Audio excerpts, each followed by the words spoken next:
শিলচরের অন্নপূর্ণাঘাট সেতু থেকে ৪ বছরের সন্তানকে কোমরে বেঁধে বরাক নদীতে ঝাঁপ দেওয়া সেই মহিলার মৃতদেহ ৪ দিন পর কাটিগড়ার গণিগ্রাম এলাকায় বরাক নদী থেকে উদ্ধার করা হয়েছে।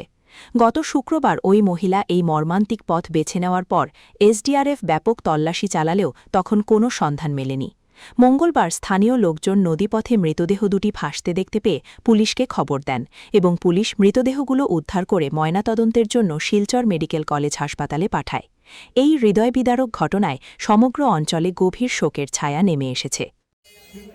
কি হয়েছিল কি হয়েছিল তারা এসএসজি গ্রুপের যেতে লাগাতে বেটিটা যেটা হাল মারছে এসএসজি গ্রুপের প্রেসিডেন্ট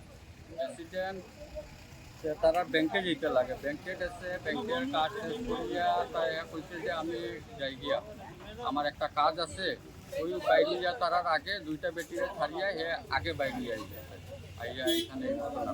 কোন জায়গা থেকে? অন্নপূর্ণা। আচ্ছা, কোন দিন হয়েছে ঘটনাটা? এটা শুক্রবারে 4:30টার সময়। আর বাসা কই তারা? হ্যাঁ, তারা ভদ্রমহিলার বাসা কই?